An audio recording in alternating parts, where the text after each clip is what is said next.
Hi friends, welcome to Jyothi's Kannada. ನಾವೀಗ ರಾಗಿ ಪುಟ್ಟಿ ಯಾವ ಥರ ಮಾಡೋದು ಅಂತ ನೋಡ್ಕೊಂಡು, ಮೊದಲಿಗೆ ಅನಿಲ್ ಸೇಮಿಯಾ ಒಂದು ಪ್ಯಾಕೆಟು, ಸಕ್ಕರೆ 1 ಕಪ್ಪು, ಬ್ರೌನ್ ಶುಗರ್, ಸ್ವಲ್ಪ ತೆಂಗಿನಕಾಯಿ, 3 ಏಲಕ್ಕಿ, ಸ್ವಲ್ಪ ಗೀ, ತುಪ್ಪ. ನೋಡಿ, ನಾವು ಸ್ಟವ್ ಹಚ್ಕೊಳ್ಳೋಣ. ಮೊದಲಿಗೆ ಸ್ಟವ್ ಹಚ್ಚಿ ಒಂದು ಬೌಲಲ್ಲಿ ನೀರಿಕ್ಕಿ ಬಿಸಿ ಮಾಡೋಣ. ಫಸ್ಟು ನಾವು ತೆಂಗಿನಕಾಯಿ ಕಟ್ ಮಾಡಿ ಜಾರ್ಗೆ ಹಾಕ್ಕೊಳ್ಳೋಣ.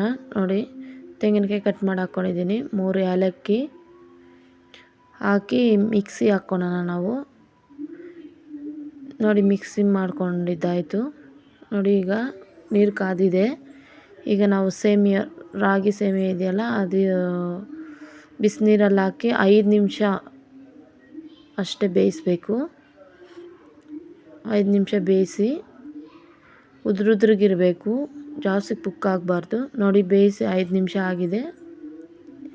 ಈಗ ಒಂದು ಬಾಕ್ಸ್ಗಳಲ್ಲಿ ಬಗ್ಸ್ಕೊಂಡಿದ್ದೀನಿ. ನೋಡಿ, ಇಡ್ಲಿ ಪಾತ್ರೆ ಇಕ್ಕಿದ್ದೀನಿ. ಇಡ್ಲಿ ಪಾತ್ರೆಯಲ್ಲಿ ಸ್ವಲ್ಪ ವಾಟರ್ ಹಾಕಿಕ್ಕಿ. ನೋಡಿ, ಈಗ ಇಡ್ಲಿ ಪಾತ್ರೆಗೆ ಸ್ವಲ್ಪ ತುಪ್ಪ ಹಾಕಿ ಸವರ್ಕೊಳ್ಳೋಣ. ನೋಡಿ, ಆ ಥರ ಸವರ್ಕೊಳ್ಳಿ.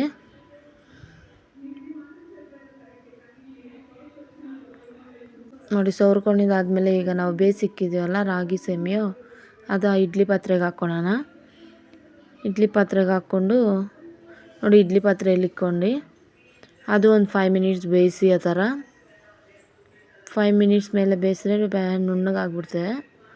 ನೋಡಿ, ಈ ಥರ ಮಾಡಿಕೊಡಿ, ಮಕ್ಕಳಿಗೆ ಸೂಪರಾಗಿ ಇಷ್ಟ ಆಗುತ್ತೆ. ಸ್ನ್ಯಾಕ್ಸ್ಗೆ ಮಾಡಿಕೊಡಿ, ಮಕ್ಕಳು ಇಷ್ಟವಾಗಿ ತಿಂತಾರೆ. ನೋಡಿ, ಬೆಂದಿದೆ. ಈಗ ನಾನೊಂದು ಬೌಲಲ್ಲಿ ಹಾಕ್ಕೊಂಡಿದ್ದೀನಿ. ಉದ್ರುದ್ರಾಗಿ ಮಾಡ್ಕೊಳ್ಳಿ, ಉದ್ರುದ್ರಾಗಿರುತ್ತೆ. ನೋಡಿ, ನಾವು ರುಬ್ಬಿದ್ದು ಅಂತ ತೆಂಗಿನಕಾಯಿ ಹಾಕೋಣ. ತೆಂಗಿನಕಾಯಿ, ಏಲಕ್ಕಿ ರುಬ್ಕೊಂಡಿದ್ದೀವಲ್ಲ ಅದು ಹಾಕೋಣ. ಬ್ರೌನ್ ಶುಗರು, ಸಕ್ಕರೆ, ಬ್ರೌನ್ ಶುಗರ್, ಸ್ವಲ್ಪ ತುಪ್ಪ ಹಾಕಿ ಚೆನ್ನಾಗಿ ಮಿಕ್ಸ್ ಮಾಡ್ಕೊಳ್ಳಿ. ನೋಡಿ, ಮಿಕ್ಸ್ ಆಗಿದೆ. ಒಂದು ಬೌಲಲ್ಲಿ ಹಾಕ್ಕೊಂಡು ಟೀ ಜೊತೆಗೆ ತಿಂದರೆ ಸೂಪರಾಗಿರುತ್ತೆ. ಕಮೆಂಟ್ ಮಾಡಿ ಫ್ರೆಂಡ್ಸ್.